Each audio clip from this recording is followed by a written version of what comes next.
Starsight was written by Brandon Sanderson and published in 2019. It is the sequel to the acclaimed young adult sci-fi novel Skyward, and the second book in Sanderson's Cytoverse.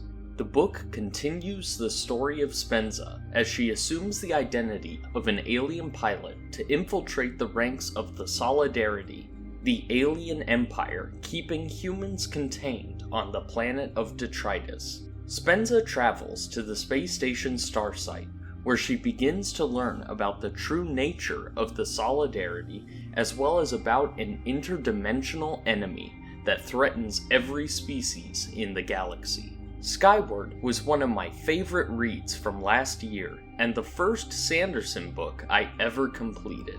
I fell in love with that book due to its relatable characters, compelling plot, and tight pacing. It blended the best parts of both military science fiction and young adult fiction. It was basically everything I wanted from a book of that type, so I was eager to jump into the next book in the series. What I found in Starsight was a sequel that did some things better than the original, but also some things worse.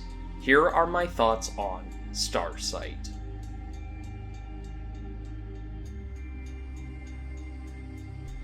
Starting off with the positives, the greatest strength of this book is how it greatly expands the world of the Cytoverse.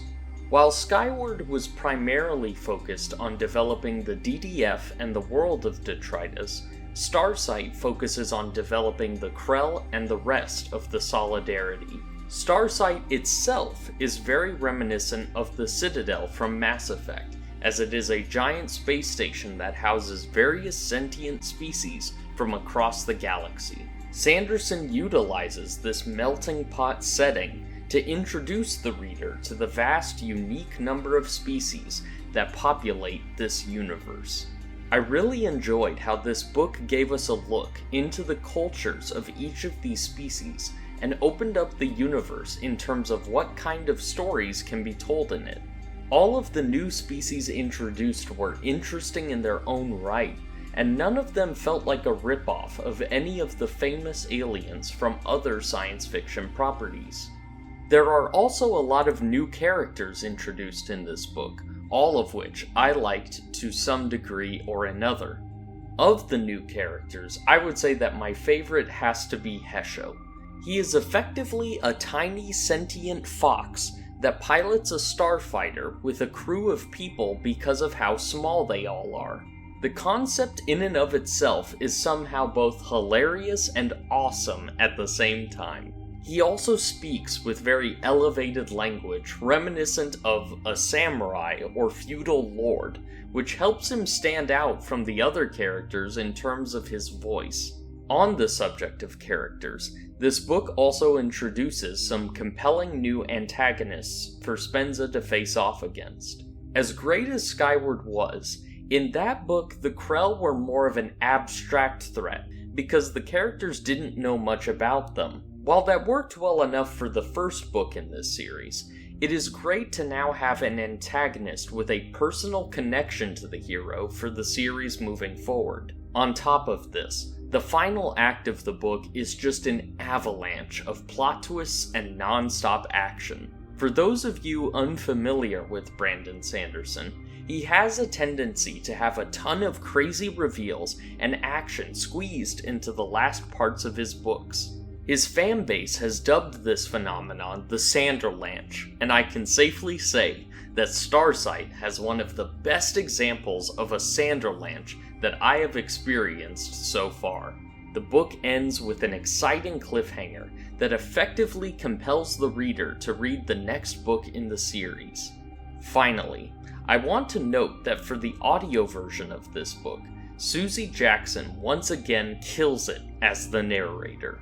She really sells both the sarcastic and sensitive sides of Spenza, which helps make her a compelling protagonist to follow. At this point, Susie Jackson is the voice of Spenza in my mind, and if they were to ever do a Skyward show or video game adaptation, I think it would be awesome to see her reprise her role as this character.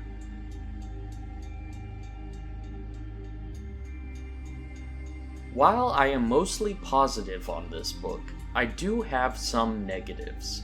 The biggest negative of this book for me is the pacing.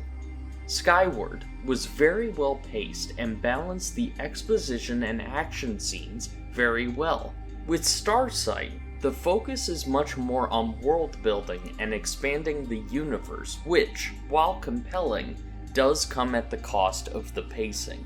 The first third and last third of the book are really engaging, but the middle chunk really suffers from second act syndrome. The plot mostly meanders between character interactions before finally establishing what the driving force of the narrative is. While none of the character bonding moments were bad, they could have been worked into the story in a way that was more natural and less choppy. There were also a couple of moments that I thought were a bit contrived in terms of how Spenza overcame certain obstacles. A lot of the story hinges on her utilizing her cytonic abilities to overcome certain obstacles, but it was not always clear what the rules and limitations of her powers were.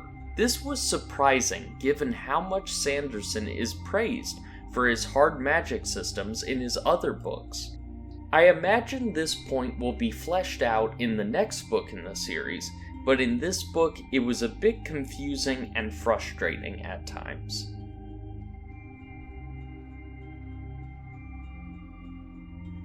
In conclusion, Starsight is a worthy follow-up to Skyward that takes the character of Spenza in an interesting new direction that I was not expecting.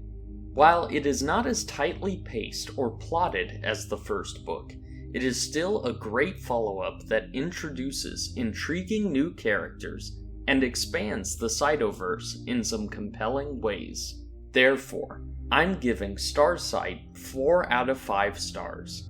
I'm hoping to catch up with the Cytoverse in preparation for the final book in the series, Defiant, which releases in November of this year. So stay tuned as I review the next book in the series, Cytonic, as well as the spin-off series, Skyward Flight. I hope you all have enjoyed this review. Be sure to like and subscribe if you enjoyed the video, and comment down below on your own thoughts on Starsight and the Cytoverse as a whole. Thank you all for watching, and I'll see you in the next video.